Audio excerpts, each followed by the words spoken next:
budgeting for Stacy. Several of us have back to school festival. I'm actually not happy to be here, so I don't have to do that. So I hope everybody had a good summer.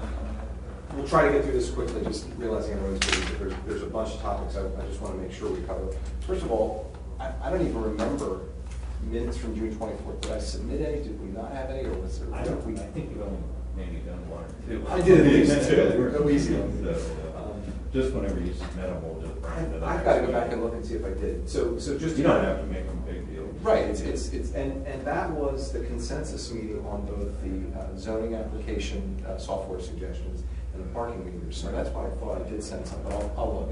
If you would know if I did. So if you say I didn't, I believe you, Tom. Yeah. To that end, I think everyone was copied on feedback, or was obviously in attendance. Edac presented both consensus opinions on those initiatives. It was well received both by council as well as staff and the folks that were in the audience. It was one of the few council meetings I was at where it seemed like everybody was nodding their head at the end of the subject. So congratulations and thanks for the effort, because it was well received. I think, I tried to put an emphasis on both topics, was that, it's a good idea. Let's actually execute on it. Like these aren't terribly hard. There's a lot of bigger things that council needs to deal with. These will require work from the staff, specifically Tom Rochelle, just in terms of figuring out the best deals. But other than that, it's fairly matter of fact. And I told Mr. Boyle today, like the scenario that I told you guys about out-of-towners, it happened to me today. A business colleague, I said, well, why don't you have lunch with me in Moorestown, meet me in town. And we're standing on Main Street, and neither one of us had a meter to work. So anyway, it's nice. It's nice. Anyway, all right. So there's a lot to go through. So why don't we just click through the agenda? Tom, do you have updates on business changes that you can share with us? Yeah, I'll just update on general business, what's going on in town. Yep. I haven't done that since March. So Willowbrook, that's a 27-lot subdivision that was done in 2 phases up Bridgeboro and Garwood. The Bridgeboro phase was 10 lots, that's complete. The 17 lots off Garwood are under construction and 3 building permits issued on that. So the 27, we have 13 building permits are either constructed or in the process of being constructed. At Laurel Creek Muse, that's the 122-unit townhouse development Toll Brothers is building. They started in May of last year, and what's that, 15 months, they're already a quarter of the way through. We've done 38 permits and 1 CO. I believe 8 more COs came in last week, so that's a quarter or a third of the way complete for that subdivision. Corollas on Main Street, see that's under construction. That's a 1,000 square foot addition to the back, but I looked at it the other day, it's got the roof on the front, so you must run into some problems there. So that's underway. Hopefully you'll get that moving toward completion. Flint Avenue, the field house. Field house is 35,000 square foot across facility. That was being done in 2 phases. Both phases are under construction. And phase 1 should be getting their CO probably within 6 weeks. JBS has come in on his permits. He had an approval from the zoning board probably about 4 years ago with a restaurant initially next to PNC Bank here, that building that he owns there, who's going to do a 1,000 square foot addition on the back. That's right behind the parking lot, the Peter Pan parking lot over here next to that. Where did it fit? I don't remember that. Which one? Like how would it? Yeah, you know where the bank parking is. You park in the back of the bank there, right directly across from that. He's coming straight out of that building there. Out of the bank building? Not the bank building. Oh. I think it's a jeweler. Oh, yeah, the jeweler. Oh, the white. Yeah, I didn't know JBS. That was law office. Yeah. Right. That went all over. Okay. So that's a 1,000 square foot addition. His permits came in last week. They have not been approved, but he's getting ready to go. Will that still be for a restaurant? No, he said this time he That's doesn't good. want the restaurant now, or the tenant that he wants to put in, but he waited 3 years, I guess. Well, that's the building. But he did go with the stores, That's those, that, whatever consignment or exotic kind of goods, decorating store. Yeah, she's closed. That's closed. Yeah, That was that building. that building, yeah, okay. Well, that's good. Madeira, that's, was the three-phase, Burris approval, 124 bed skilled nursing facility was 86,000 square feet. He has a TCO on that, and I just signed the CO on that today, but he still has to get a construction CO, public works CO, so he's close to getting it. Is that, so that's known as power back now, Right. correct? Genesis or something too, they call it. The 20 houses that were part of that subdivision, 9 of those have received building permits already. So they're moving, that's almost halfway It's done. 20 units? 20 behind older Yeah, shop. He also had approval for the 80-bed assisted living. Right. He did not want to build that. Genesis owns that. They don't want to build it because they own the Brandywine too, so they don't want to compete with themselves here in town. But the only thing that can be built on that site is that, the 80-bed, where they have to go back to the zoning board for new use variance. So I've met with some Looking to realtors sell in New someone else. York City and stuff like that, looking at it, but, you know, you've got to keep telling everybody you have to go back to the zoning board. to do it. Yeah, that's kind of an interesting topic too, because it was master planned and all the approvals were granted at the same time for the specific use. Right. And now he wants to change the use and sell for different, so, but yet all the other approvals were contingent on it. Right. All the parking, all the drainage, Yeah. everything tied all together. That's a, Cantline subdivision, over on Board Landing, he had a 13-lot subdivision approval from the planning board. He has 3 building permits. Yeah, one house is up. Yeah.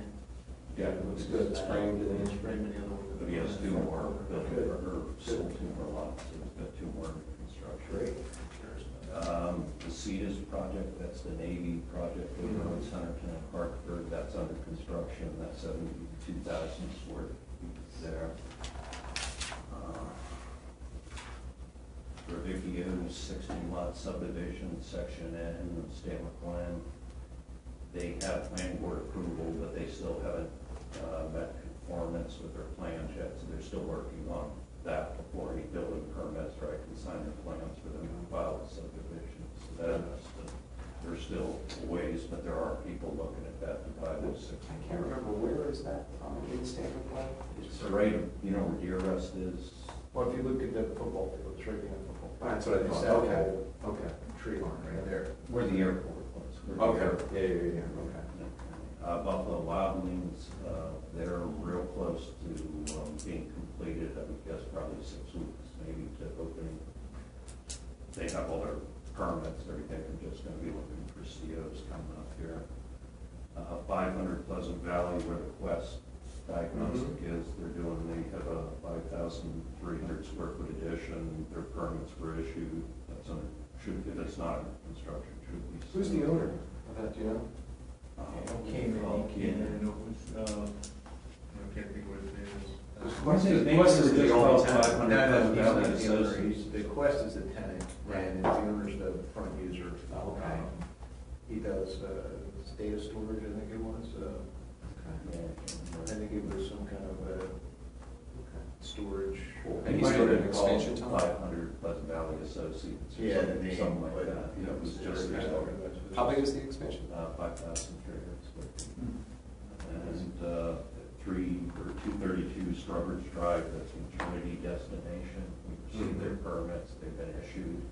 That's 74,000 square feet, tenant fit out. That was the big business that came from Philadelphia. Right. To Morristown. Who's doing that for that? But no, but I could find out easy enough if you need to. Have they started, Tom, or just Yeah, got? they've got their permits.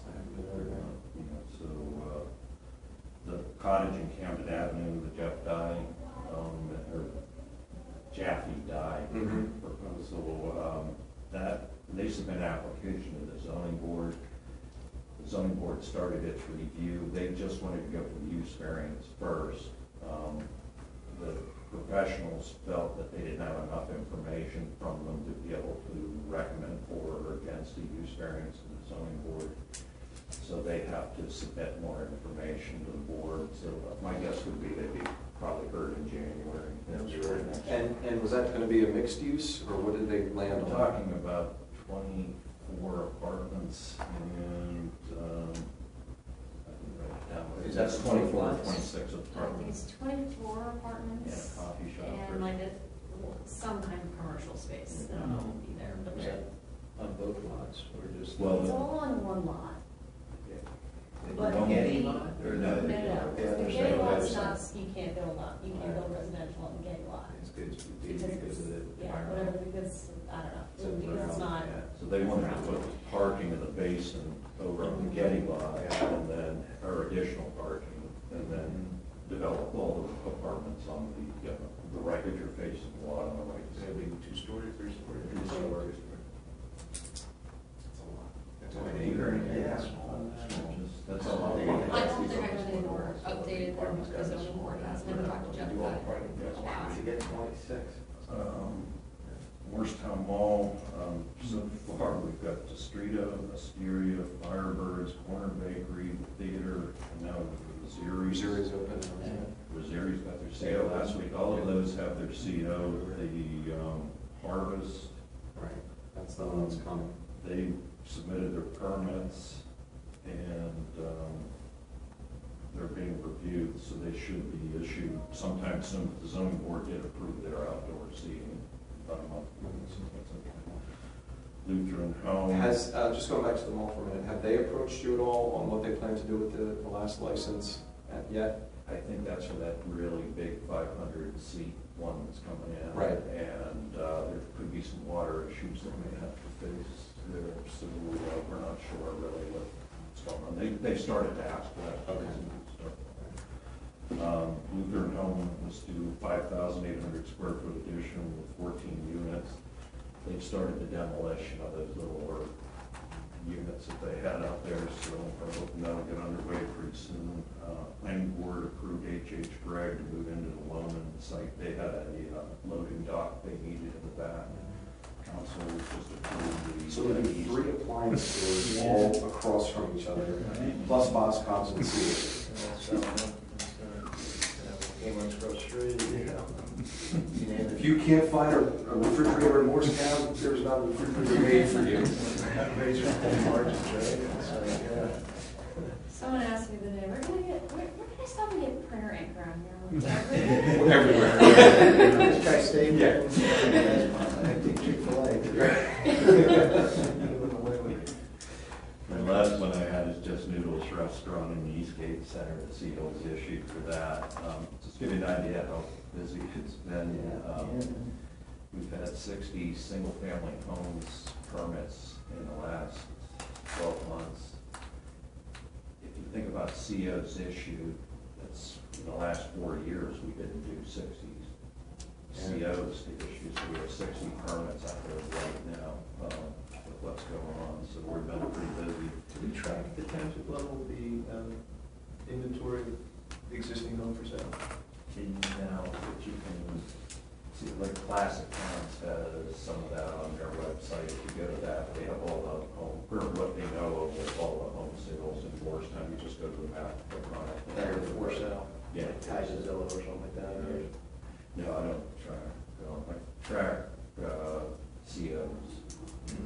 Anytime, every month, when a CO comes in, or. Because you were just talking about the, one of your comments in the email, I think, was about big homes, or somebody made reference, or was I reading something different about, you know? I may have. I Foreclosed, or, you know, homes that are sitting, run down.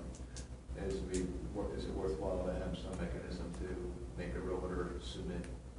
No. Just Yeah, paperwork, that's just too much. I'm not talking about any kind of filing fee, just something, so you notice what's for sale. That changes so much, and people, we can never keep track of all that. I mean, Well, you know, how about with empty- our staff. How about if they're empty We're house? right to be How about if doing they're that. empty house, empty units? If They they're vacate. foreclosures, we get a notice. Because of for police, foreclosure. for fire, for all safety reasons, you Well, know, we we need don't somebody else. know. I've got 2 houses in my neighborhood right now that people have sold their house and moved out of town. So, whatever happens, happens, you know, it's kind of like who's watching it other than neighborhood people, so, you know, it's just interesting to, and these aren't, they're not run down houses, but they're, one's Mark Beckham, he's in Utah, so, you know, and then, I so. don't know if that's something the police would want to track. And then- It wouldn't do us any. But just kind of following on that, go back to, that's one scenario, but the foreclosure, you know, if a bank owns it, obviously then they're responsible for upkeep, obviously. No, not we do get taxes. notice on the So, foreclosures from this, because that's the sheriff's department, I think, does that, we get a notice from them, it goes to the clerk, and then she sends a copy up to our office. So, Yeah, in what stage though? I don't know. Foreclosure, yeah. So, I mean, there's a long process in Jersey still. I would just be curious, and sometimes it's just what the bank is willing to sell things for. Some can hold on longer, if, you know, they've got deeper pockets to begin with. Others are fire selling just because they want to get rid of the non-performing assets. But if you look at how hot the real estate is and how much is getting sold and permitted, it would seem odd for a house to stay on the market long in a foreclosure at any number. It seems like there's inventory, people are buying. Yeah, different profile buyers. People are buying more than they come in with money, they want a brand new house, they want it done. They're willing to pay $100,000, and the majority. Yeah. The people are buying a $400,000 to $600,000 home that's got a 1960s paper, kitchen. Very few people want to do the work to renovate, so developers might, they're not gonna buy it at that price. Right, exactly. So there's a gap, and I think anyway, in the reality of what's moving. But I'm just more interesting because it seems to be, I see a bunch of these houses now, and they're dark, and not necessarily foreclosure. So, but they kind of wash their hands for it to a certain degree. Yeah. And I'm just curious how to, you know, is it just notices or something goes on a couple months, but, you know, things aren't maintained, and things aren't, you know, how do we keep on track of that, if it's foreclosure or whatever? My department does, you know, we don't, it does, as long as the house is built, it's safe, you know, I mean, has a CO and is ready to be, you know, can be Yeah, hard to keep find outside, without yeah. a violation or something. Because we're, vacant houses we will deal with, I mean, whether foreclosure or something where no one's maintaining it, that kind of thing. Like, my budget this year is already shot on my grass cutting and stuff, things like that, because now we have to send people out and then they have to put a lien on the property and stuff, so we do get money back eventually, but, so that kind of thing I have to deal with for the zone. Are those liens treated like tax liens, are they prioritized? I don't know, because they have to go, council has to approve the lien be placed on the property and then it goes, the tax. So we have a higher number than normally this year? We don't have a lot of vacancies. I mean, it sounds like it because everyone complains about it, but compared to other towns, we have very few. No, your budgetary budget, so I'm trying to. Yeah, every year I put in a few $1,000s. That's it. Some of these properties were so bad this year, it was 1,500 just guys out to trim here. This one on North Church Street we got last week. So next year I'll just have to ask for more, probably ask for 6 or something like that. But usually when we do our budget, try to do it as low as I can, and then by the end of the year, I can start shifting Yeah, no, accounts that's and money fine. around. That's fine. I'm just This surprised me this year. There was Age was going on. Yeah, we've been looking at this for abandoned Yeah, houses right. that are not being maintained, what Right. we can do. Mhm. Actually, the mayor is trying to kind of create a roundtable with other mayors in the county to kind of talk about what our options are. The legislature actually just passed a new law that kind of gives us a little bit more to work with. If it's bank-owned or if it's a lien holder, we could potentially charge, based on the statute, up to $2,400 a day for non-compliance. Mhm. So that's a lot, you know, more, Yeah, it's got some teeth you to know, it. sometimes money talks, not always, but especially with a bank, they don't want to, you know, they're losing money anyway. Yeah. So, we're Where's the looking at take what we title? can do. And as far as houses that are well maintained and just empty, I don't know what we do, Right. other Yeah, than, no, it's a certain point. Yeah, I'm just curious, is there some way to, you know, balance that, so. right, well, I Just heard you wanna saying, just so incentivize. that the police, I'm sure if you just, I mean, if there's any you know of, call Yeah. They do vacation checks all the time. Yeah. They'll keep an eye on it, they're aware. It's, just another way to kind of incentivize people to look at the houses too, not just new, existing, because you don't want gaps in neighborhoods. And so, fill the ones that are there too, so where we fill all the open. Yeah, you would. All right, okay. Yeah, just Keep one going. more thing, I just want to say, so far this year, we've collected 10% more than we did last year in construction fees. Last year was a record year for us in construction fees. We've been operating with 6 inspectors from EIC, when normally we're 4, so we've been doing 6 inspectors. So, we've been, So you're already we're 10% over? Yeah, we're already 10%. Not even 9 months in. A lot of that's the size of the project, you look at all the mall Yeah. stuff, Mhm. look at destination Turnipseed or that kind of thing, so, I think there are permits along. Revenue to expense related to the six contractors you hired, like? Oh, they get paid just on they get paid with the construction permit, they bid on say you were doing a job on your house. Your permit fee is based on 85% of what the state allows. When these guys come in, when the council accepts their bid for the third party, they bid at 85% of what they would be allowed to charge at the state level. So we're actually 15% lower. Sometimes we get complaints on fees all the time, but then there's some administrative fees, things like that. But they get paid on the building permits that are issued, not from us, not taxpayers, but ourselves. So it's a pass-through cost of But it's the 100%. inspectors. But it's 100%. It's paid to the inspectors, you're saying they did 85%, and that's what we charge? Well, we 85%? charge that and then administrative fees and our official con. We charge that. Yeah, so that gets on So top it's of that, covered. plus DCA takes a cut. They're all, it's all based on that, but we've done. So is there any- We're moving. So with that, and last year and this year, is there a net revenue to the town, or does it end up net neutral? No, It's going in. There's a positive to the town. So- I don't know, that gets put in, I think it goes into the general fund, but I'm not. Right, but you don't know what that number is? No. Can you find out from Tom? I'd be curious, last year's sort of delta from prior year, and obviously if I it's thought 10% last year this year. we had 800,000 or something, with surplus or something. Well, that would be total, I'm just talking specific to your department. He said surplus. You have the. Yeah, that would just be for that, Yeah. because the surplus was much more than that. From our department. No, I Yeah, mean. for the total. town. Oh, for the town. No, I'm just talking Yeah, from, yeah, right, so that would just. And how does 800,000 compare to prior years, just Well, benchmark they or said average? last year was a record, so. Yeah, but that could have been 780,000, I mean. But just around the year, but we just went through the recession. No, I know, that's why I'm asking, like, what was the, was it running at 500,000, Let me 300,000? I'll Okay, get you curious. some numbers on that. And then, I had asked Tom, I remember when I was on council, this many new properties come along is also, that's increased revenue, every CO that's issued, and there's a full tax bill, and some of these obviously are gonna hit in full next year.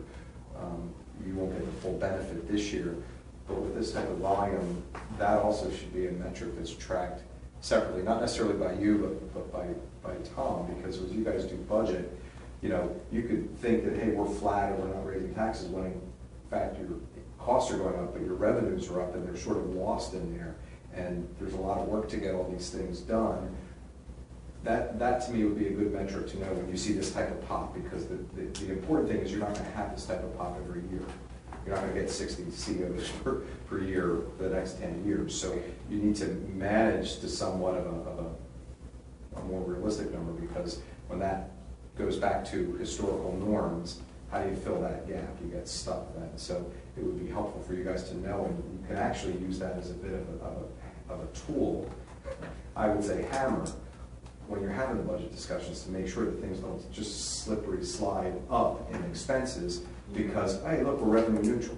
Yeah, that's because we had a record year in permits or any other, the money from the licenses or any other things. Some of that stuff should get partitioned automatically. And that's the benefits of doing a zero-based budget too, instead of just, but while you have this type of windfall, It'd be a recommendation to get that number. And there are different places you can go to leverage, and this would be one. No, that's a great, yeah, that's a good point. That goes away, and you gotta find it. So, Yeah, where did that go? We had such a good year last year, and we spent it all, and we're not getting that same amount this year. Year before, don't forget, we had virtual come on. Right. I know. Yeah, I think that's some good years. Yeah, yeah, and there's a little bit more to go, right? You're only a third on the U's in and of itself, so just that and the Canton project, so. Mall, maybe Yeah. retail. Yeah. So it's there, but again, you can't build that into your baseline expectation, that's my point. Because in some cases you are increasing services, in other cases you're not. So that should become surplus, not just get sucked up into the vortex. Okay. Okay, that's it. Tom, that's great news. Is anybody else aware of any other developments, activities, shopping, people coming to town, leaving town? Same, I think you covered it. You know, yeah, the one business that was sort of like a home furnishings there on Main that people seemed to like, it was out of code, and she closed up, which is unfortunate. That was a good addition. Hopefully the navy blue store is still good, because that was another one, it's just more like a home decor. And I guess that one's in compliance. Okay, all right. So we covered the parking, we covered the best practices. You know, we'll look for council or actually for Scott Carew and Tom Rochelle to give us feedback, and hopefully we'll learn, you know, that they're working on that. Can't do an MBA update because Mark's not here. A reminder though to everyone that Mark is outgoing president, so Don Powell, he was at one of our meetings, you may have met him. If you see that name, he's the incoming MBA president. So he'll take Mark's place on Edac going forward, and hopefully he'll be a good advocate for businesses. You remember Don's wife, Janice? They used to live here in town. She was on the chairman of the appearance committee. They are familiar with town. Good. Yeah, I don't remember. Let's talk about membership though for a minute. Just let's take one quick detour on that. So we have 3 openings. So Mark Bechtold moved on. Bill Burris resigned, and Karen Cooper was just completely oversubscribed. And she just cried. She cried on them. So we have some openings. Charles submitted one. I don't know if you want to talk about that member or that submission. Yeah. So his name is Chris Valicio. He's in railroad construction. Grew up in town here. Could you spell last name? Yeah, it's kind of hard to spell. D-A-I-L-O-I-S-I-O. I sent you that email. Did you? Yeah, if not, I Well, can. let me see if I can find it while the website's working. Anyway, he's a good guy. I think he's got some good, I think he had some good feedback for the group. railroad construction. Yeah, so he's done some work around here, all over the place, but, so I think he'll bring some good construction knowledge and. Did you submit his resume to Patty Hunt for council? I wasn't sure how it was to be Yeah. done. I can ask him for a CV if that needs to be submitted, that's Yeah, fine. then Patty gets it to council. So I'm going to send Tom what you sent me, Charles. Okay. Do you want me to just copy Patty automatically? Yeah. Tom? Yeah, his basic contact information, his Yeah, that's what company she information needs, and everything like that. Sometimes they put a resume together, they put something together like that, and council looks them all over and then picks who they think is the best fit. The others that I was just curious and ask, for recruiting. So the people that if there's anyone else that you're thinking of. I actually during the summer didn't spend much time giving it a thought, and it would be good for us to at least wind down the year and get a full bench so that as new projects come up as we roll into next year.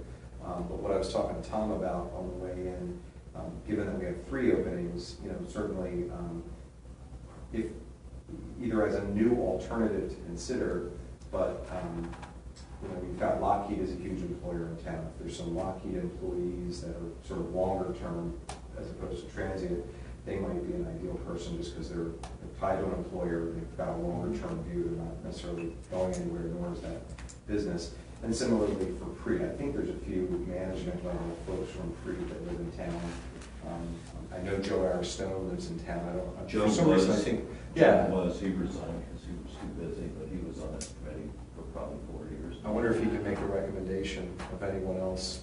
Or again, just trying to stimulate this group's thinking that if you know anyone else that's tied to any of the bigger employers or commercial entities, you know, they might bring a good perspective to this group.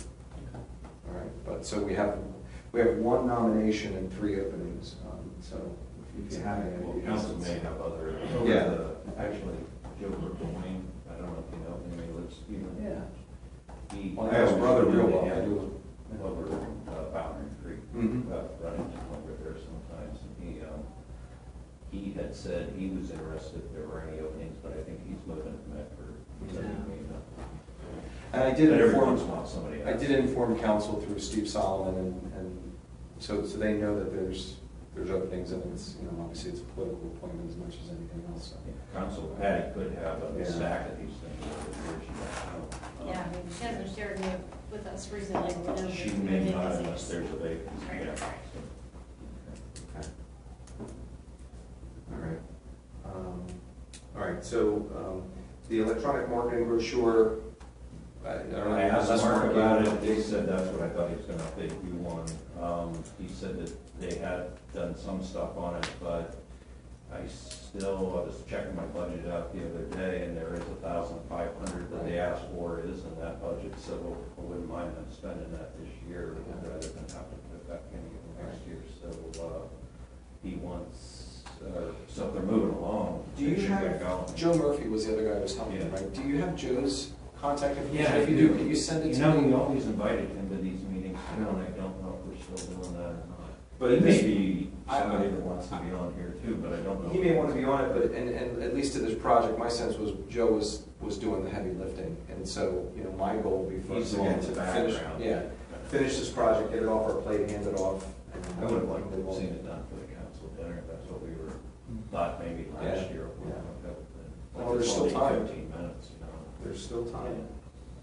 All right, so if you can find, and if not, Jake probably has his contact if you can't find it. Who did he have from the TV? He had Rick Williams and, Kathy, right? yeah, what's her last name? Kathy Will. Yeah, Yeah. yeah. Yeah, so it was pretty far along. Yeah, they had modified the script, they had their voices. They knew where they wanted to shoot. Yep. when it got on, so. Okay, all right. So, yeah, if you can find Joe Murphy, if not, let me see, you know, I'll ask Jake, if Jake has. Yeah, I'm sure Mark's gonna have the update whenever he. Yeah, but respectfully, I've been asking since August, the beginning of August, so it's not getting done. I don't like it on my plate. All right, the next was just a conversation, Chris was kind enough to update regarding a suggestion around signage and improvement process. Do you want to just kind of articulate what's going on? So Bill Barker, planning board, took the initiative to look into the SRC. Really, it started off with that because the conditional use right to go 100 square feet, 50, they were granting at the time. We had a number of applications. Right, it was, and so we had talked about it here because I was like, that's ridiculous, we're charging these fees and they're really not necessary because for the most part, everybody needs signs and Victoria's a lot younger than most people in this room. So maybe your eyes aren't as bad, but I started to need signs. I'm telling my wife yet, but anyway, so bigger signs. But, so, the thought was start pursuing it. So Bill actually ran down a path and did a lot of legwork and talking to Cherry Hill and how they have a similar ordinance that deals with enlarging the sign package. And so we talked about this at the last planning board meeting, and he submitted some of the thoughts, and, it was, I think, resoundingly conceptually approved. And so we're going ahead to draft the ordinance and. Yeah, what I do with the ordinances, I get Pete Warnick will write them. Mhm. So he did a draft, planning board reviewed it, said, well, why don't we look at this? Like, we even started looking at the lettering. We always just had the length times the width. Mm-hmm. How you Simplified, yeah. calculated the size of your sign, so if you're allowed 50 square feet, you could do 2 feet by 25. Some people have a big letter, and then the rest of it, so Cherry Hill did, they allowed you to box the letters of your sign, and when I say a big M and a big L or something on the end. You take two rectangles Yeah, and three. and calculate Yeah. those, up to three. Up to Right, three, yeah. right. So, It's smart, it's Yeah. more realistic, so. what the board decided at the last meeting to take a look at was if, what you could do is you would be allowed 150 square feet or 15% of the facade, including windows and doors, up to a maximum, of 150 feet. So you could do 15% of your building facade from that. So that's basically what the planning board's going to look at next week when they discuss. It'll be the sides, to change the computation size and to allow now. Right now, the way the ordinance is, if somebody in Eastgate or the mall was putting a facade sign on the building, they could go 50 square feet, all they'd have to do is come in and get a building permit. Between 50 and 100 to go to the planning board for conditional use, as we've been talking about. If it's over 100, they have to go to the zoning board for variance. So what we're trying to do is take out the conditional use total, they go up to 150, if they need bigger than that, then they go for variance with the zoning board. So it takes out planning. The it takes out- conditional use and the variance are so similar, Yeah. but same way So- they're looked at. So the Distrito sign as an example, would that fit within the parameters of the new? I'm trying to think, or would that still, No, exceed? they didn't came, they must Yeah. be within 50 feet, Right. because they never came in. Unless- Or the Osteria, or Firebirds. See, when like Eastgate, when the original Eastgate came in for the development back in the early 90s, they had variances for, if you remember Farmore, or Yeah, whatever yeah. that. So they were already- drugstore was. So they had some approvals, variances run with the property, so those storefronts could always go up. Yeah, that's So the some are shoes, that is 200, storefront, but- 250. So they don't have to go back and Yeah. forth. Okay. But I don't know, I don't call them coming from planning, so. Right. Well, it's the hassle for them, they have to make applications. Oh, no, I know, I'm we're in complete agreement that, you know, and support that. That's an example of one of those simple steps that, you know, first of all, it's necessary and normal, and it's gonna get approved. None of these are controversial in any way, so what you're doing is you're wasting time and money for Well, staff and. There was a time when signs were controversial. Well, know. That's yeah, what- yeah. that's Well, what- but this is, mind you, this is SRC zone only, Yeah, so. I know, yeah, so this is- It's not downtown, Right. it's not, you It's know, not even that's. the office It's not the buildings historic, next to them, yeah, it's or not anything the else. historic district and Yep. where it lends itself to more controversy, so. Yeah, but it's still a no-brainer. So if this committee's okay with that, can tell the planning board that they support. Very much. Oh, yeah. Because we're gonna do that next Yeah. Thursday. Yeah, and, you know, I know Pete Palco's in favor of this, because we had talked about this at a prior meeting. That was kind of before you guys got to the draft stage, so Pete had been on board, certainly Mark and Bill, Yep. although they're not members, but I think we can safely say that there's complete consensus. And no, I'm sure. From the, okay, all right, thanks for sharing that. I did get update, you didn't cover the friendlies, what's going on? Well, that was purchased by E&B. the guy that owns E&B Corn, Yeah, I know. and he can move his business from one end of Main Street down to that end. They're both zoned the same as CRO, it's the zoning. They are, it does, there were some questions we had talked about last time, whether or not it was. Yeah, it was zoning officer already told them even before he bought it that it was a permitted use, so it's, They did some landscaping work right at the closing time there in front, and then it was weird, they did a planter bed out front that they were working on it. Was that, I didn't know, was that in front? they would need a permit for that.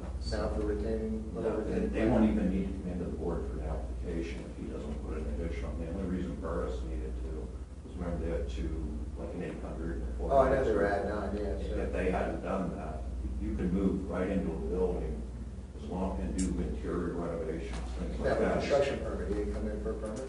Yeah, he did apply for it. They I did think work they out finished front, but it. nothing's happened since, so I'm just curious what he was. I guess the inside of it was pretty bad. I remember Yeah, Bill Burris stripped it, telling me yeah. on this committee that it was so bad they wished when they came from the planning board it was just a demolition. So I think they had some pipes burst, things like that over time. But, yeah, I have not heard anything more. They did come in with the permit. Just right. That was 2 months ago. All right, great. All right, anything else, Tom? Other new business from committee? We've just got a couple more topics. So, first topic is, you guys are all familiar that we're within the Classic Towns system put out by the Delaware Valley Regional Planning Commission.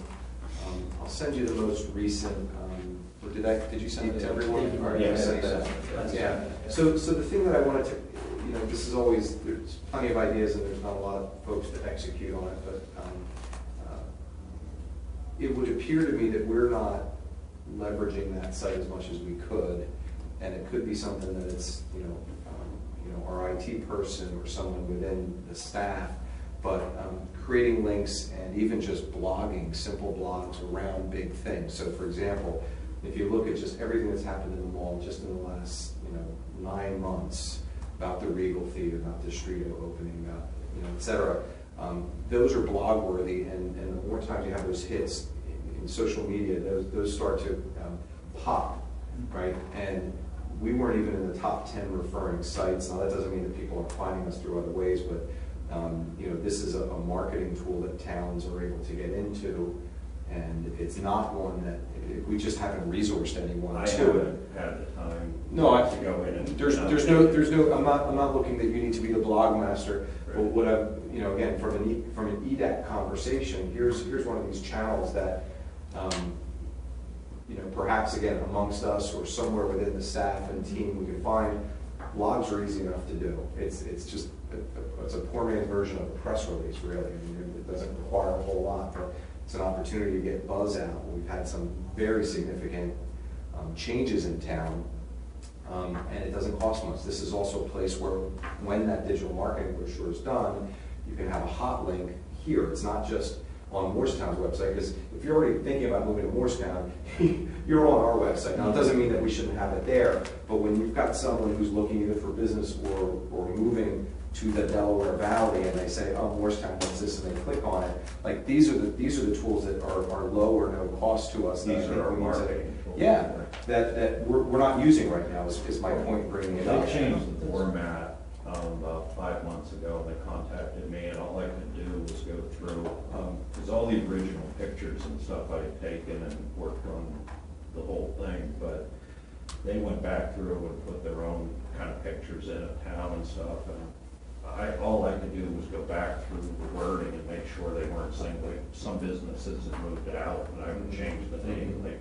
Computer Science Corporation was one of our biggest employers. They had moved out. So I think PNC Bank or somebody's that took over their spot, so I put them in their place. So that's pretty much all I did, was go back through and do that. But Mark Morgan he also has access to it. He puts in like the Morristown Day, all the events that go on in town. And I know he was able to get access. There was somebody, I just don't have time to go back through and try to keep these things up, every event or every time. So there's two ideas I have, and first what I wanted to call everyone's attention is, we have the logo, this is our website, this is the town website, we have the logo, but it's not hot linked. So if you click on that, nothing happens. Like these could be simple things that we should be doing outward, because they can work inward as well, and that's an IT setup, that's not like an ongoing job. But maybe between Don Powell and Edac, or if you guys think about it, I'd be willing to help, or see if we could get help from within Edac, that, again, on an ad hoc basis, just knowing that once per quarter, we want to put 2 blogs out about the town. Business changes, the holiday events, the summer concerts, like there would be ways that we could just have a couple of people working to just pump content that's not very time consuming, and like I said, it's free advertising. There is an intern that's been working for the township this year, and he has been, does he go to your IT meetings? He's been at one, He's been since at we were one. talking about the website. He's actually a smart kid. He's studying for his law,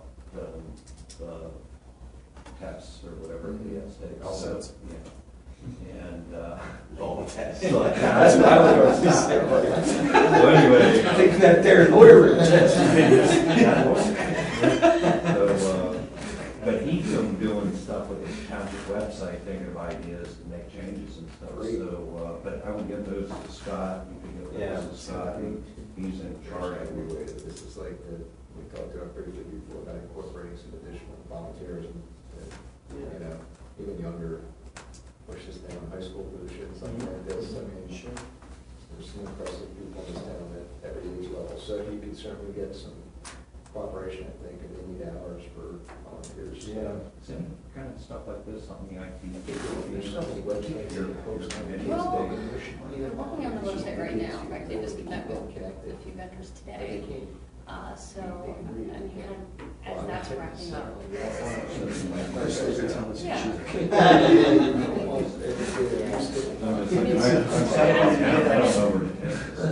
When they choose the new website, they're still going to figure out who is taking care of that and who's in charge of the website, and then whoever is would probably be a likely choice to also kind of manage our presence on other. Yeah. Victoria does the IT committee. Right. But this kind of stuff may blend. So there is a dedicated person, or there is not? Well, there sort of is and isn't, but right now, the TNT committee is in the process, there's a subcommittee right now working on identifying a vendor for a new website. Okay. Obviously, it needs some help. So, you know, at the time that that happens, we'll have to figure out within the township who is kind of our webmaster and is in charge of that. So that would probably be, you know, we can fold in responsibilities like a web presence on classic towns to be a part of the responsibility. We'll find, you know, at that time we can figure out who would be the most appropriate person to do that. And if you like, I can reach out to the high school. They've got, you know, through their media classes or their IT classes, and I'll point them to you and the committee. But to Chris's point, there's talent, there's kids looking for experience, either as interns or just to do real live projects. It may be worth. Oh, yeah, the knowledge. Put this They can together get a lot easier. Yeah. So Mark, good segue. How are you? All right, and so. Were your ears ringing? I was talking to you dirty. Join the club. Get in line.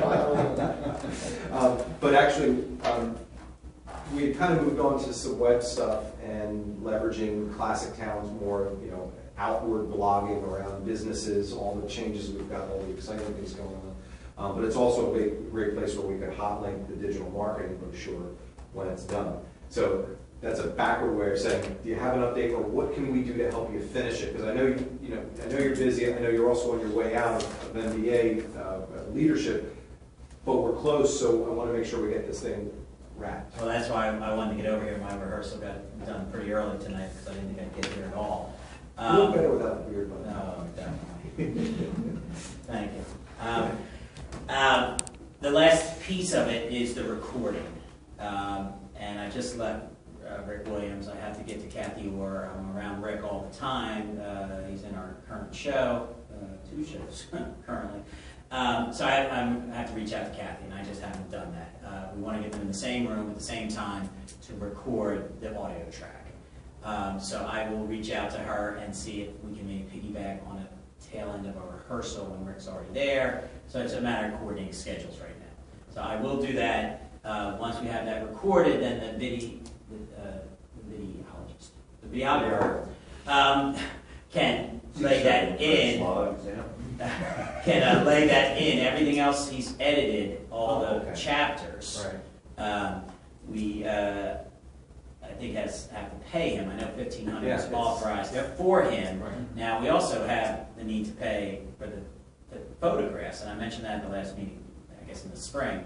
That's almost a $1,000 bill to the photographer, which ironically enough is the NBA treasurer. So I prefer him not having to write a check to himself. I don't know if we have authorization for that or not, or where we were going with that. I have 1,500, and that's it in my budget.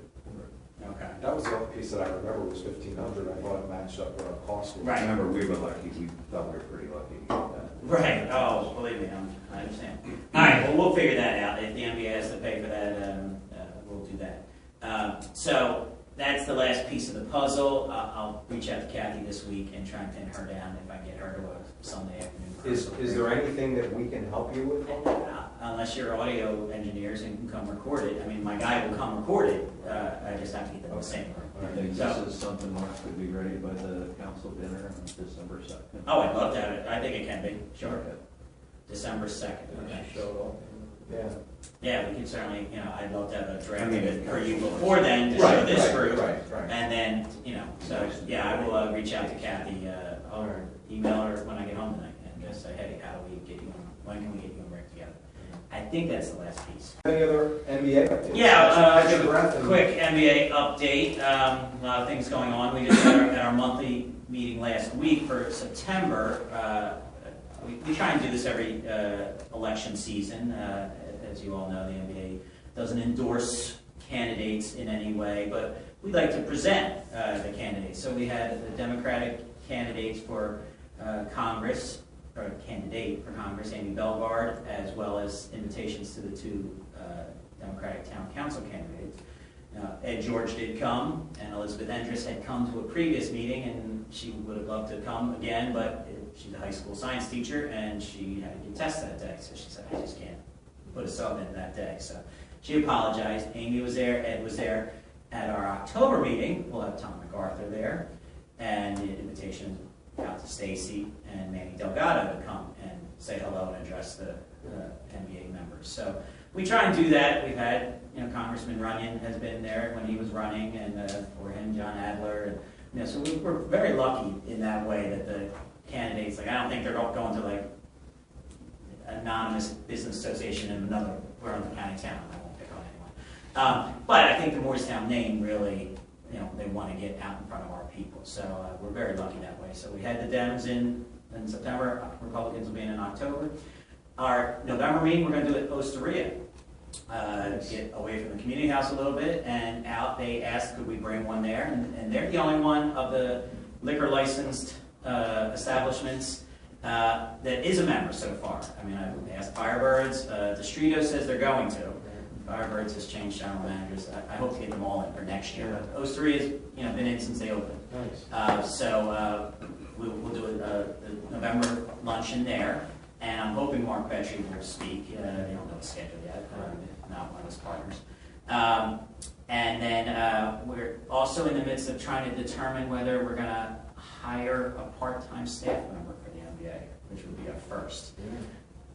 Divided up within our board, whether we're calling this an administrative assistant, whether it's an executive director. It depends on the level of, obviously, respondents. We have to put something out there to our members saying, hey, we're looking for someone who can do this, and this. Maybe like marketing. And it would be some marketing, certainly Kind of some, like a bid. yeah, so a lot of social media, keeping Facebook and website up to date, but just handling the stuff that, as volunteers, I've been doing, Tom Shekels, our treasurer's been doing. We're over 300 members. When I took over 9 years ago, we were at 113 or 14 or something. I'm sorry, did you say that would be a full or part-time? Oh, part-time. We're talking, maybe 10 hours a week type of thing. We haven't even finalized, like I said, whether it's going to be called administrative assistant or executive director. We're trying to follow Maple Shade's example. Their manager of their business association came and spoke at our July meeting, and she is paid, I don't remember how much per month to manage the association and make sure all the meetings are scheduled and banner permits are done and all kind of things that mostly I'm doing, but I'd be thrilled to hand it off to someone else. And even stepping down as president at the end of the year, I still have one more year on my 3-year term. So technically I'm supposed to be around for another year. I haven't even decided if sometimes people exit early from terms. I hope not to do that, but we'll see how much. So you still have another year as NBA president? No. On the board. On the board. No, Don Powell will be president of the NBA come January. Committee's member next. He will be the attendee for this, yes, the member for this committee. So that will change. Don's pretty face to stare at instead of mine.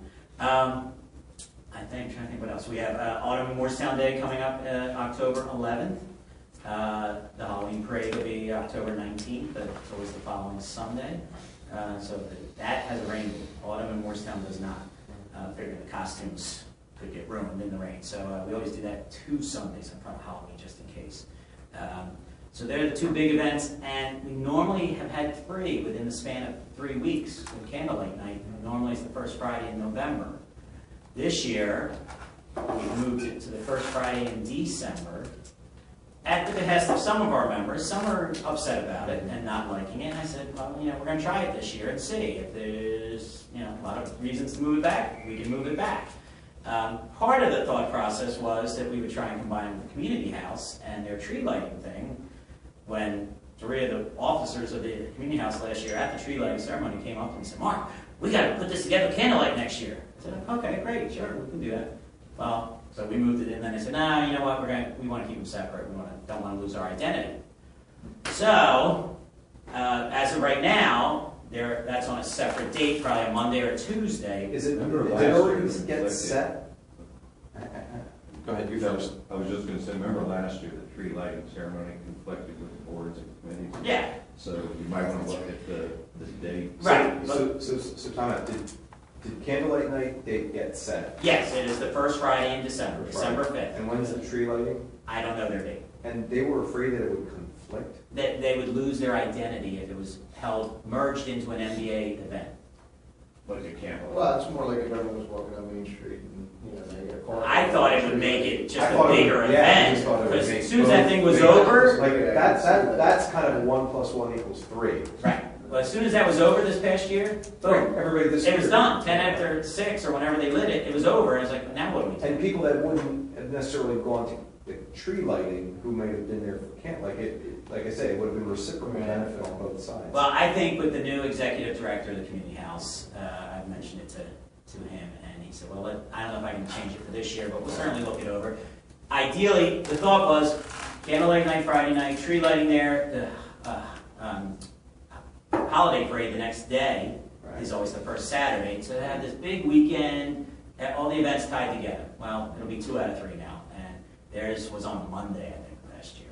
So I just don't even know where they're thinking on that. My calendar's in the car. It's probably on the community calendar. So anyway, that's everything event-wise, meeting-wise. We did top 300 members the first time.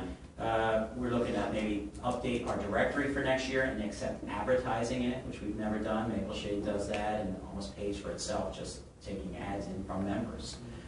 So we're exploring that. So a lot going on as always.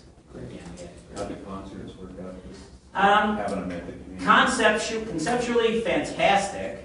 This is the Music on Main Street concerts that we moved from Perkins Center of the Arts to the community house. Of course, Mother Nature did not want to cooperate. Every Wednesday, we did them every other Wednesday. All 5 Wednesdays, there was threats of rain that afternoon, to the point where Teresa Miller was calling me saying, Mark, what do you think? Should we have it? Should we cancel? There was rain dates a Thursday. Well, first 2, I think we moved. And of course, then it didn't rain on Wednesday. And then one of them, it rained on a Thursday, so we lost that. Others, I said, no, you know what? Let's do it. The heck with it. And of course, it didn't rain. It seemed to be in the forecast every Wednesday. We just had a meeting last week, and the idea is now for next year to move them to Monday nights, still at the community house, do them every Monday night, so to have, instead of 5, to have like 9, plug in the odd weeks. And because there's nothing going on Mondays, Wednesday nights, the Morristown Theater Company that I run has some shows, so we were conflicting with those. And this was Teresa's idea, because I kind of didn't want to look like I was pushing my thing, but Teresa said, you know what, let's not conflict with anybody. Let's do them on Monday nights. People are just getting back in town from a weekend. We establish this. Regardless of what night, it's the idea of doing it on Main Street. And eventually, the goal would be to get it closed half the street, if not all of it, maybe just from High to Chester.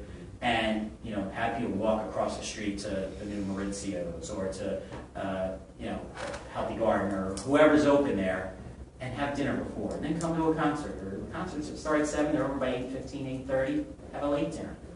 And we want to get the shops opening up. I personally took letters to every store on Main Street this year saying, here's the schedule of them, trying to stay open late. I think the biggest crowd we had was 50 people. But it didn't help that there was always a threat of rain, or they got moved. So if we ever get weather cooperating, I think conceptually, like I started, I think it's a fantastic thing, and it'll be a great thing moving forward. Yeah, I do too. And those things tend to take some time to get their momentum. I had told Teresa that where we have our shore place, it started out kind of the same thing. You get 20 to 50 people. Now, ours are on Fridays dinner. We get 500 to 1,000 people every Friday. Right.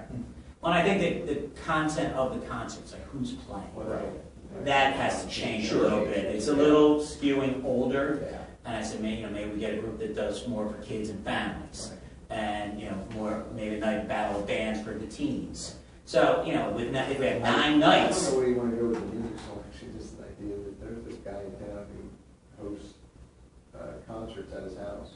Jen and Dave. Yeah, with Jen and Dave, and now, God, good. Real estate. Down by Strawberry Lake, I think, Yeah, his and house. so, yeah, and Yeah, it's, he it's brings in, like, reputable, real people who good tour the bands from country. around the world, Right. and you go and you sit in the living room, and you pay $50 and you just listen to a concert, but these people aren't charging an arm and a leg, No. and they're Reputable. names. Yeah, and have put out albums or CDs Yeah, or whatever, exactly. and not just someone's kid's band playing in the garage or a bunch of guys So staying together. tie in with him on that. Yeah, that's a good idea. We just, like I said, just met last Friday, Teresa and Brad from the new guy at the community house, and Georgine Wardzinski from More Arts, and myself. So we were just talking about that, like how do we get a different caliber of band, different names, maybe we'll go big one time and splurge and get like a Grease band in or something that plays down the shore that people would know. The interesting thing, and a Monday night, you're more likely to get one of them. Right, they have nothing Fans else going the on. weekend, Right, but right. they might- So that's all Yeah. brewing, we'll see for next year, but I think they'll all be Mondays, and I think it'll be every Monday, and we'll go from there. But it's definitely, I think, off to a good start, and the goal would be to hit that 500,000, maybe we can close the street and make it a safe, just Sure. cross back and forth and no worries about cars type of location. But that was originally Phil Garwood's idea. He said to me, in media, they do this all the time, Restaurant Row there, and the streets closed every Wednesday night in the summer, and no traffic. I said, all right, Phil, we'll try and run with it, and so we'll see. Great. Any other updates? I think that's everything. All right, good. Well, thank you. That's helpful. We'll look forward to the, certainly the events are always well attended and well supported. The brochure will be great. We've got some avenues for its use already, so I think that'll find a welcome on. And Greg, before I forget, I was going to call you and I couldn't find your house. And Tom gave it to me and I wrote it down somewhere, but I didn't put it in my phone. I lost your number. I seriously, it was in your email. I did get from You want my Tom. number? Yes, please. All right, turn the video off. Okay.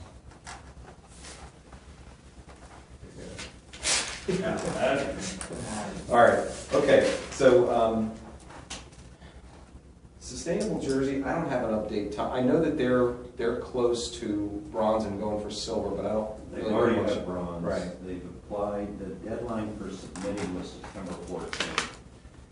After you submit, you're still allowed to give the documentation to back up what you submitted to get to the silver award up till November 1st or something like that. But, so they submitted a lot of stuff. They still have a lot of stuff to get together. If they can do that, then they should be able to get silver at the Atlantic City. They do that during the same weekend of the league. Yeah. But they don't know if they're gonna get, but there was a stretch this year for them to make it. So they've been working hard at it. Email from Dave Hess today with the list. He's getting them all together and saying, where are we with this? So council did do some things for them that they needed to get done in time. So we'll just see whether they can get it together. Okay, all But right. if they don't get silver this year, I'm pretty sure they'll have it next year. Two last items. One is we usually get an update from council, so Victoria, if there's anything you want to share with the team, hot topics or future topics that you know are coming on the agenda. I can't think of anything in particular right now. We do want to look at, now we have kind of had the report about parking meters, start kind of moving that forward. I did already kind of give my spiel about the abandoned homes, and what we're kind of looking at what to do with that. There's nothing else I can think of right off the top of my head. Stacy did not tell me I should be prepared to give a statement. Let me ask about parking. I got an email from Carl at Carl Shoots just saying, in Carl's way, Mark, what's this going on about parking meters behind my store? I think that's a terrible idea. What do I do? How do I, blah, blah, blah. What do I do about this? And I said, I have to go over and see him. I want to go see him rather than just email him. Sure. But I'm going to say, well, Edac has recommended that they're meters, but Actually, they didn't. We didn't recommend that behind. It No, kind well, of came up here's the organic. All right, tell me what I should say to Carl. Well, here's the answer. First of all, it should be considered that the first phase is replace the old ones. Get On them Main all working. Street. On Main, Okay. Chester, Carl's talking about Second, all the places where meters exist, and we gave options around that, but, and a rate change. Right. Those were the specific.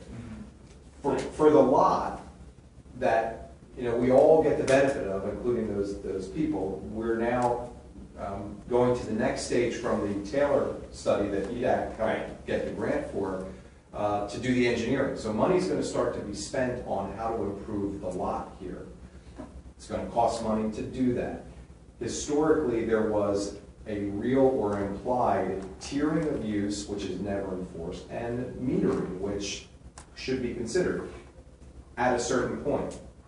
It may be all of the lot, it may be part of the lot, it could be a funding source to pay for that, because that's gonna be a non-trivial spend. But please tell Carl that certainly nothing's been decided on that. But the resources exist now to explore it, and as a town, and any other town like Morristown, even their back municipal lots, everybody pays. There's no free parking anywhere. And I'm not saying that means we should put meters. It means we should look into what the options are, and maybe it's free parking again, the first 15 minutes or half hour close to the stores. When you get out and you got people parking there for the day, we also discussed at our last EDAC meeting that in those places where you may also have employee issues, there may be permits that will be issued, or that there will be a nominal fee that says every business gets 6 or something. So nothing's cast in stone. It was really just the call to action that it's time now for the township to take this serious. Fix what's broken as soon as possible, and include this analysis in the consideration of what to do with that parking lot. Don't decouple them. So all options are on the table, is Yeah. what I would say to him. Right. And what you can also say to him is, we talked about this briefly yesterday. We know there have been people are unsure. Like, yeah, there were some rumors going around for whatever reason. Right now, we're really not looking to put meters in the back parking lot. It's something that could be done in the future, who knows how far in the future. Right now, we're gonna redo the lot. You can tell him, he'll be happy to know we're increasing the capacity by 25%, which is a huge deal. Right. But we What were those definitely- numbers? Get rid of the dumpsters. You know how many actual spots are now and what would be going to? I know we're adding about 42, so you can extrapolate back from that, Wow. to figure out how many we Mark, have the now. plan itself, this tailored plan is on the EDAC website. Yeah, If you I'll- go That's to- right, under that's the all township. online. All right, I'll So, check that right out. now, we're just looking to fix up that parking lot, because obviously it needs desperately.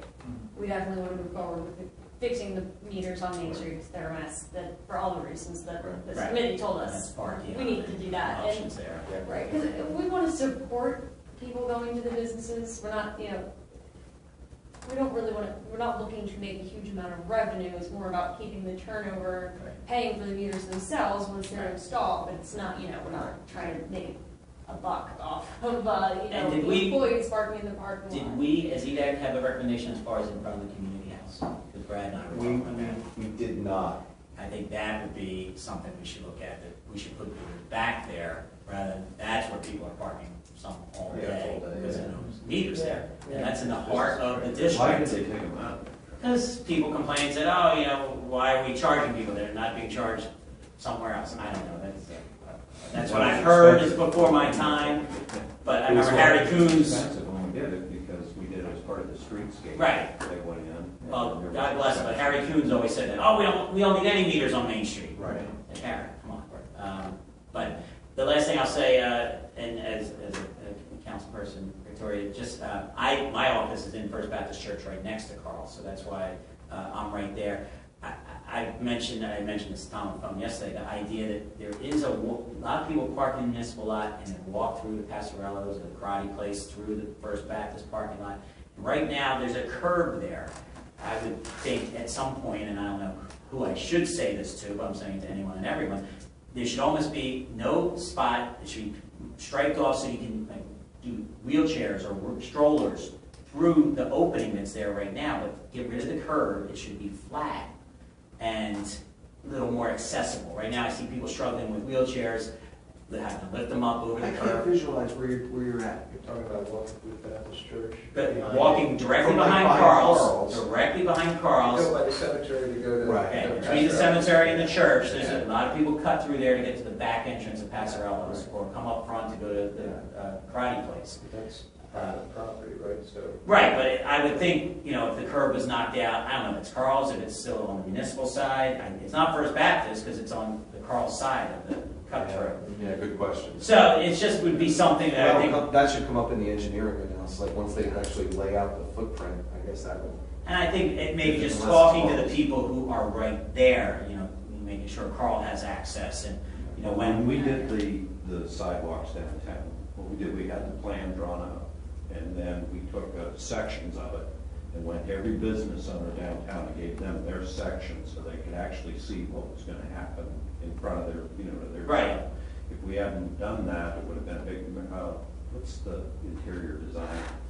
Audrey Shin? Audrey Shin. She had imported those stones from Maine or something, those were all cut out. Those were, you know, we just looked at them, and we're gonna just rip them right out. So when she saw it, you know, at least she saw her sections, and she came right away, no, those stones have to stay. I spent a lot of money, even though they were in our right of way.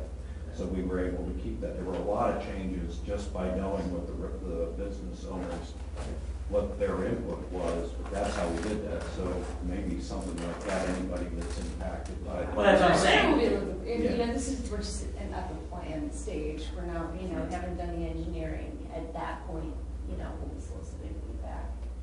Well, we'd also have, if it's Carl's, you have to make sure that he would actually want that, he would actually want that traffic. Right. Yeah, or the church for that matter. So Right. again, it's a liability, it'll be weather. We cut through it. Don't have enough time with the kids. But you can park right there, so you're squeezing through park diagonal cars instead of having a space that's a clear egress or whatever, a painted path. So it's just something to think about, that, you know, as we get there. I know we're not there yet, but I just figured, hey, more seats, I plan, more people might remember he's over there. But yeah, I'll talk to Carl and mention all this. He did ask me to come see him. Okay, all right, cool, yeah. Thank you. Yeah.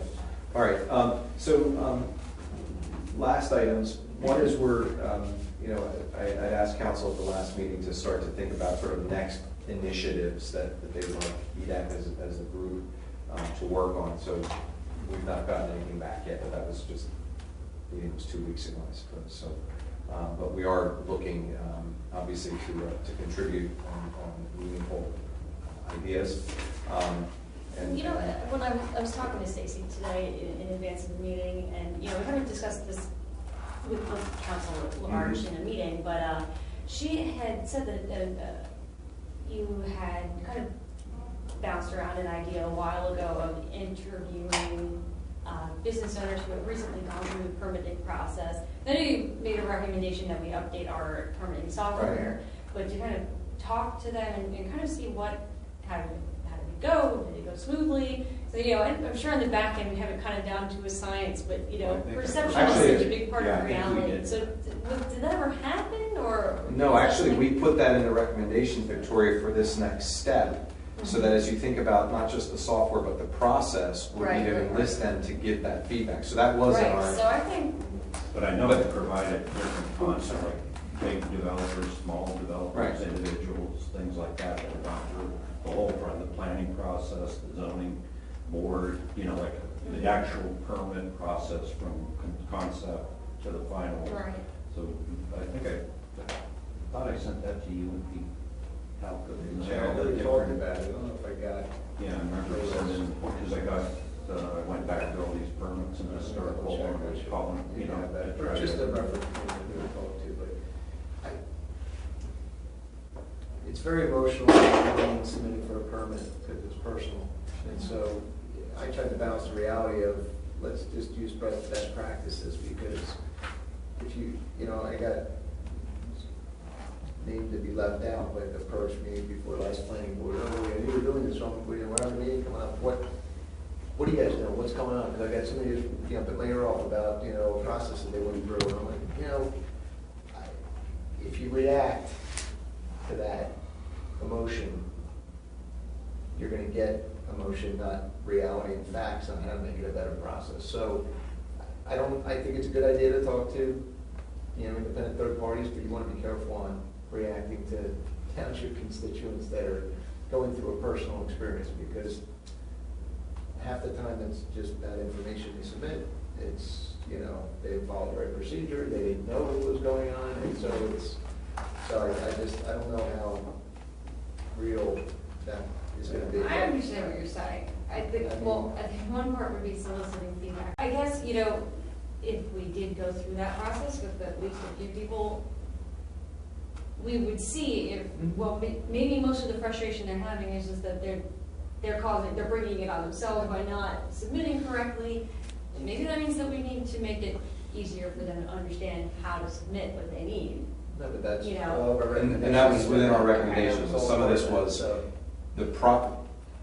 All or parts of the process might be fine. It could be a communication issue. It could just be the means of communication, not the message itself, as well as are the tools supporting. So we can help on that, but kind of, at a certain point, if you could kind of go back through that, kind of what our recommendation list was, until some of those things start to shape up in terms of what staff may recommend. Hey, we like this tool, or we've been using this one, here's a new version of it, or there's this other software.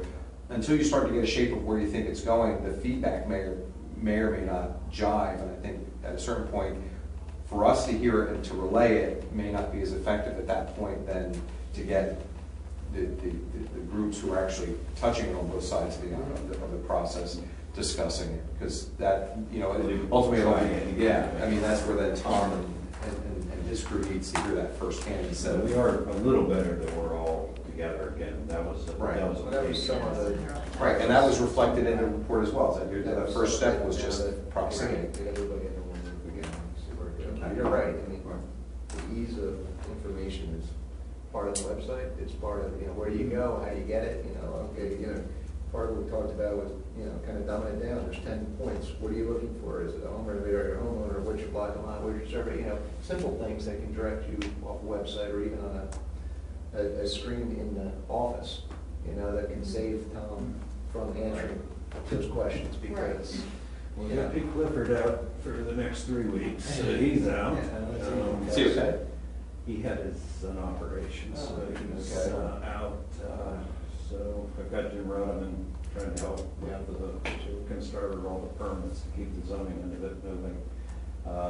All 3 of my clerical positions have serious illness in their families, so there are different family leads and different stuff going on. So, but we've been able, every phone call every day. That's what I try to do. Every email, phone call, respond, saying, "Hey, you get it," that kind of thing. Some people you're just never going to make, like you said, it's emotional, not going to make them happy, but you just be as patient as you can. So we're trying wild.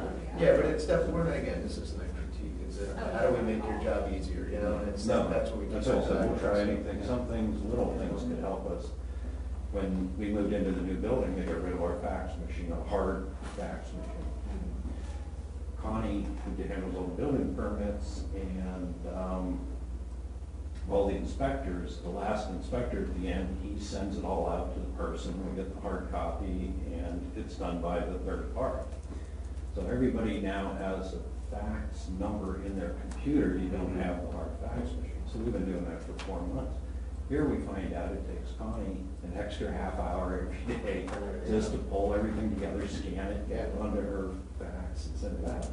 So we asked, can we get a fax machine, but just to do that, save 5 hours a week or 2.5, 3 hours a week off her time, just simple things. And can't get a fax machine for some reason, Well, see, so here's the thing. No, you're right. Absolutely crazy. We've tried it this way. It's a stupid thing, I know, and you want the technology, the newest, and we have that. But it sounds like maybe you don't. So the email, I know what you mean when you have the fax through your email. This is where we're saying some of that software, it's not email, it's electronic digital documents. So you were stuck in no man's land, right? You didn't have the old thing, and you don't have the right software that all this automatic. No, I know. Scan it, send it back to your copy. But she's got to get all the inspectors in to put them all together because they don't have that set up yet or whatever. So that's what the I mean. software There's sometimes programs there's just don't, little Little backwards. things like that. Yeah. All right, just little things Yeah. like that sometimes it just. All right, so we're still looking for more feedback, is what you're saying? Yeah, as far as specific projects. So let me, so that's Just commercial or residential? No, it's not. I think we gotta do everything. Yeah. And we have All right. 2 more meetings this year, October, November. The December meeting is always just the dinner. This year, the November meeting is on when the League of Municipalities is going on, so I won't be here for that. But if there is something, there are 2 more meetings left this year to work on, if there's any. Well, also if we're bringing on new team members, it's time to say, join, here's the charter of Edac, and here's sort of the agenda of activity that we'll need to be working on. Because obviously, sometimes this work gets done But if you want to take a outside look of the at meetings. the economic development element this committee worked on a couple of years ago that got adopted into the master plan, there may be ideas in there for marketing. That was basically Lanola, the mall, and downtown, different ideas to do things. Maybe review that again, maybe go back, but we did a lot of that stuff already.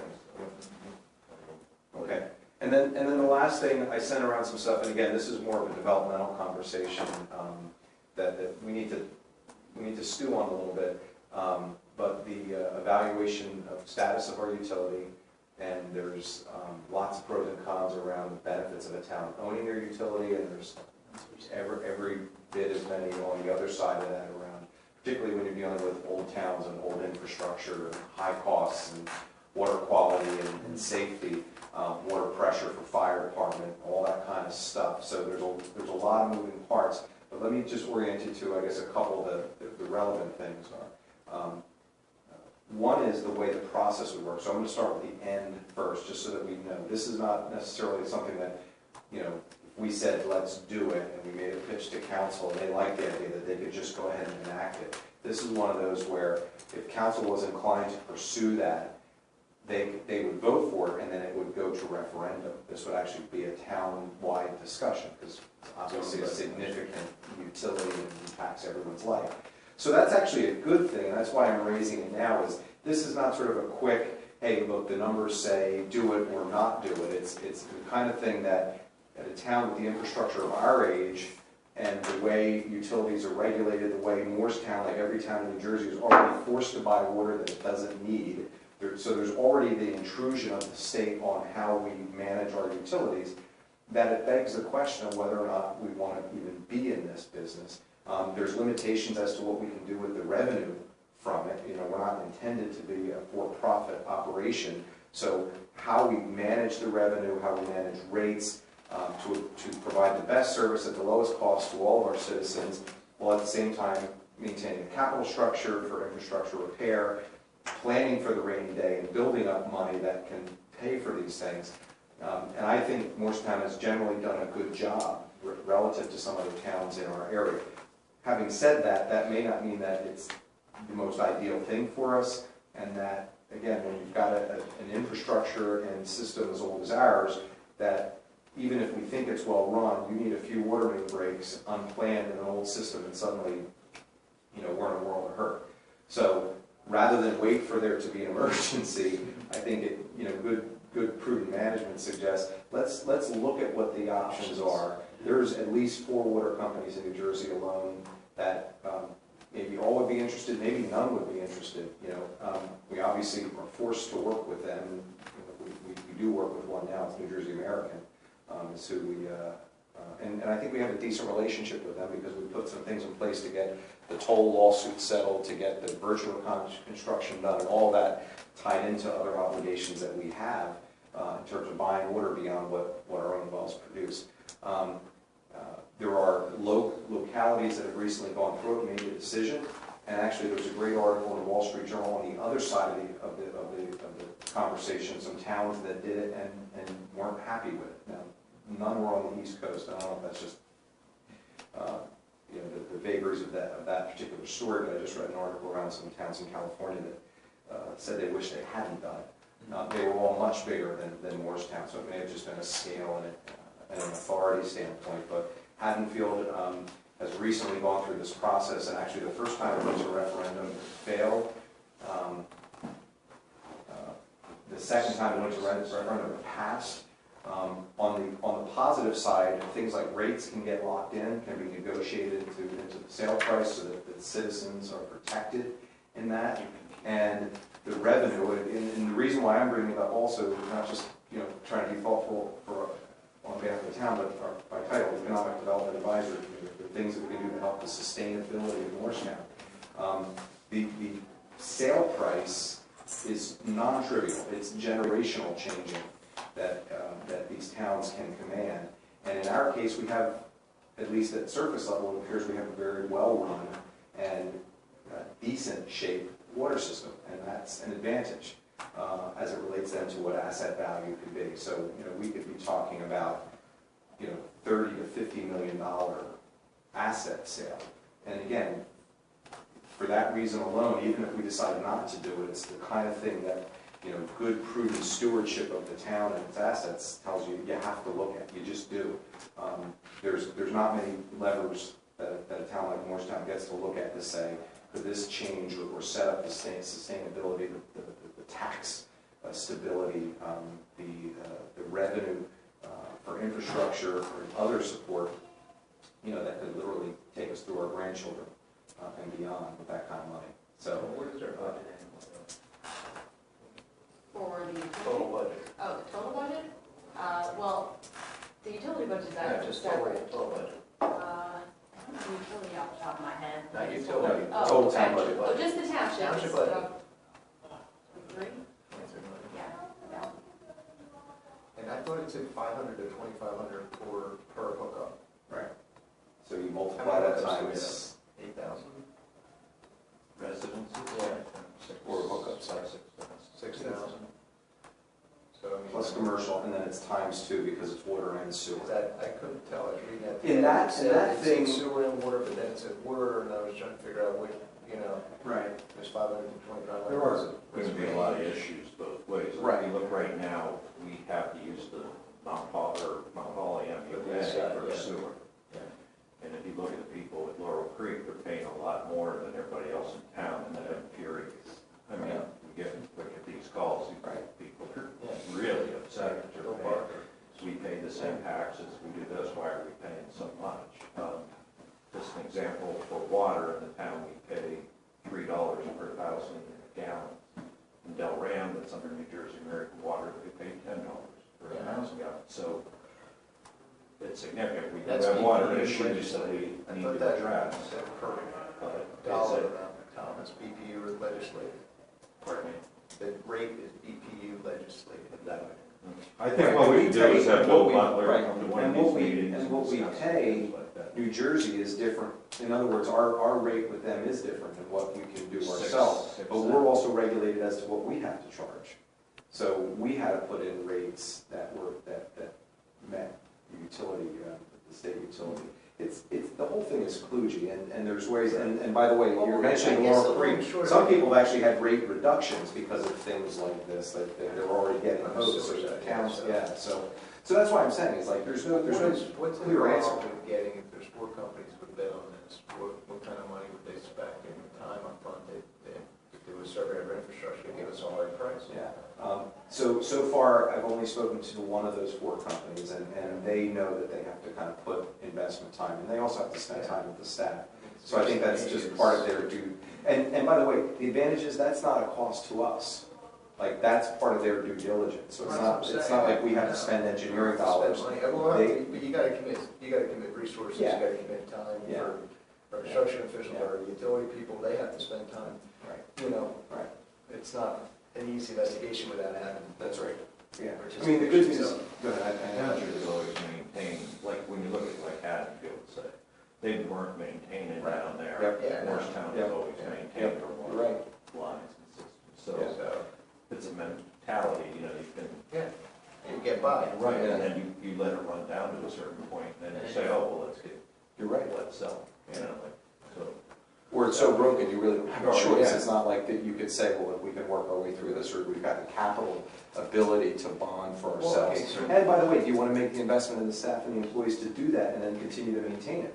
So even if you're well-run, you have to look at the forward-looking costs of Yeah. infrastructure in Well, we've got material and issues staff. and staffing too, so we got It's a to big, wait, so. big issue. Yeah, we Yeah. can't, we got contracts and all that, but the, what is the thought on the process here? I mean, to get authority to review this for the Edac's agenda? Yeah, And then let us run with the preliminary, but you gotta get council to. Yeah, where do so you- that's why, I want to What's tee it up, the and the goal really step? was to raise the awareness of this and for us to do a little bit of reading. Council needs to decide, and, you know, again, I said this to Scott, I'm certain it's on the record as of the last town council meeting. I've gotten mixed feedback, frankly, and it's been frustrating, because I've asked the township manager, I've asked others what the status is, because I was told that a review was done. I asked to say, well, you know, what level of review, what level of certainty? Just in the 2 minutes that we talked, you can see how complex it is. There's no evidence that anything close to that was done. And I'm not saying this as a criticism, I'm saying it couldn't have been done without more people being aware that it was going on. Additionally, the one company that I happened to speak to, and it wasn't like by design, it just happened to be New Jersey American, because that's who we're already contracted with. They weren't part of any of the conversation. So I scratched my head as chairman of Edac and say, if an evaluation was done and you didn't include our existing vendor, it couldn't have been done well. You know, no disrespect, but that to me, seems either that it was a very surface conversation or it was not well done. So, again, this is a seed planting from an economic development perspective of, we're not going to do any more work unless it's at the direction of council and staff. Having said that, I put forth, and if you guys suggest I stand down, I defer to the will of the committee. I'm just Yeah, one. I don't think there's So- enough information to make a decision. I agree. You know, so it's worth it to at least get somebody, I think, to come into our next meeting. And maybe give us an education on it. Some real solid. Before I go there, it's like, I would think Bill Butler at some point would be a good resource sewer and water Yeah. superintendent, have him come in and discuss it. He's worked in other places with this, Mm-hmm. things like that. But I still think, because before I can ask him to give up a night and sit around, it's gotta come from manager through council, Yeah, has to right. tell us Right. to take on this issue Yeah. if they want. Yeah. Now, this committee did a few years ago on the connection fees. Right.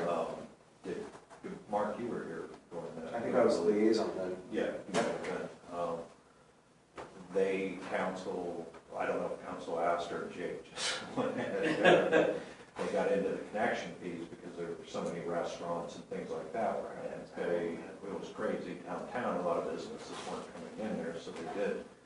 The committee looked at that, we did Bill Butler come in, that was right when I started with this committee, so it's been 6 or 7 years ago. So, they had different people come in, they looked at all the different towns, what was going on. I mean, they really did a lot of review and a lot of research, and then they did make a recommendation to council. And I think you were on council then, when the decision was made to do something. So there was some positive came out of that, the restaurant. So that's the process, I guess, but we do need to get direction on it. Yep. That's what they want Yeah, us to do. I mean, I think it's worth asking the question again. If they've already studied it and they've crossed it off, fine, but it's worth looking at. Right. Well, and if they have, I'd like to see it. Yeah.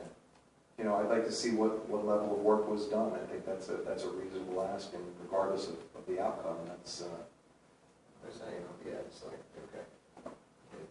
We're being told that there's this result possible.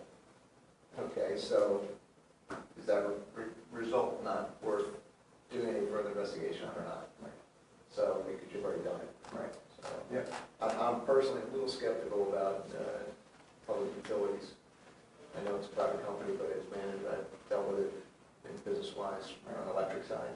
And when you deal with a major utility or, a company like that, and you've got an issue, it can get very complex and timely, and they don't want to do anything, and they're legislating, they fall back on the DPU, and they say, I'm sorry, I can't, I'm legislating, I'm only allowed to make X dollars a year, and so, hey, I get a return 12%, you have to provide the upfront income, and, so there's so many devils in those details that it's, I don't know, but if you could sell something for 30, 50 million, and you could really lockbox it and use it for future generations, which I have my questions about as well.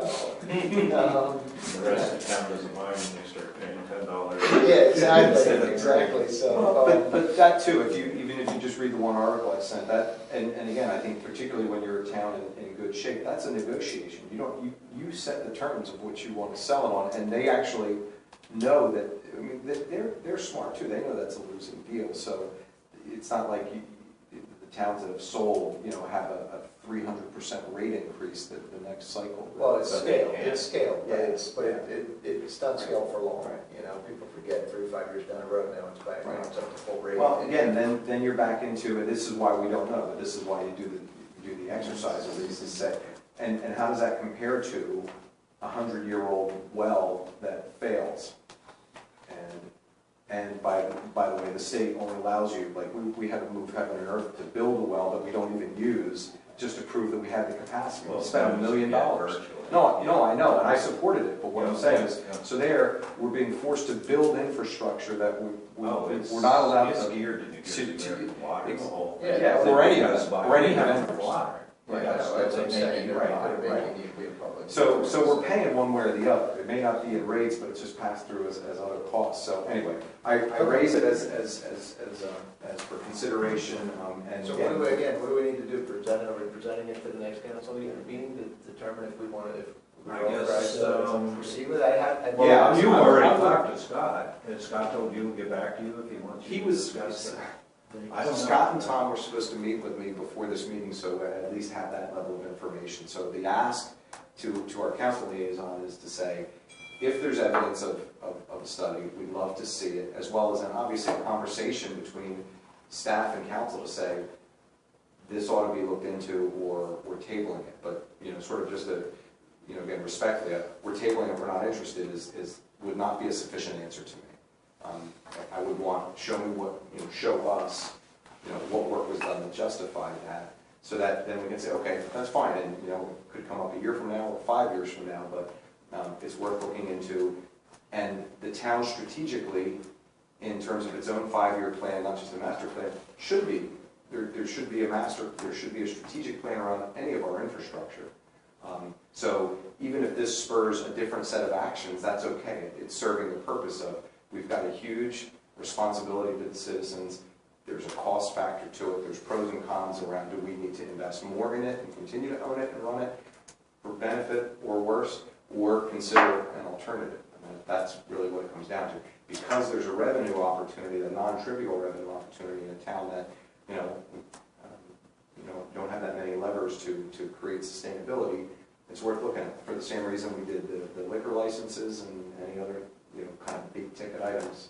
I think it ought to be explored. Right, but it's And council's decision if they want. Yes, this committee to that's do right. that research. That's right. Yep. Exactly. So- Greg, wouldn't the follow-up question to that be, well, if council doesn't want us to look into this, what does council want us to do? Well, that was the first question before I even got to that. It's like, we're looking for an agenda so that we have a reason to meet and do work and contribute. There's If not, that's been too much in fine. the past, and not necessarily with this Right. current council, but Right. too much work done by this committee in the past, it's just been ignored. Right. I think You that's know, Jake's biggest frustration. One thing I was thinking, remember the old vision plan, the township paid a fortune. Yeah. But it studied Manola, On that committee, and yes. downtown. Maybe the next thing is, like the mall's been done now, maybe the next thing's Manola. I know we've had a lot of interest from council people, maybe bring in some of your members from Manola to tell us what their problems are, just do something. Pick I the would next love to area. revisit that, because there were a lot of great ideas in that plan that just were ignored. Right. And we But maybe spent all that's- kind of maybe money on that's it, something, right? that they would still apply But today. I mean, we had that study, we had that, Yeah, rather spend new money. There was who was that group council hired at the time? Triad? Triad, we had the Mhm. Triad study. That was specifically for the redevelopment. Yeah, section. right, but they Well, still looked at right. marketing in the whole area, Right. and they still looked at that. I remember reading that, they were talking about businesses and office Mhm. uses, commercial uses, Right. what could Right. work in that area. There's the master plan, there's the Camden area there, there's the West Morristown Task Force study. Maybe, but the thing is, maybe we need need to open up and talk to some of them. Maybe that's, because we've done them all now. We've got the I would- referendum, all the. I think that's a good idea. But I think, again, the action it's gotta go to council. Right. Not for us to fish around in these reports and They say, should give well, us- hey, this might be a good one, this might be a They good should one. tell us what we should work. Go take a look, see what things that are We strategically don't waste important time. to But the the town economic and council. development element took a look at all Right. those reports and everything, and that put it into the master plan. So, I'm just saying, we're Yeah. looking for things to do. Yeah, you should. No sense of Go to wasting any history. time, there's obvious Right. need Yeah. to, in an area, let's go. It's been worked on, so why not, why create new? But a lot of that's working with the county, we're starting to open some avenues there, you know. That's good. Okay, comments from the public? The audience has nothing to say. Thank you, audience. All right, great. So motion to adjourn.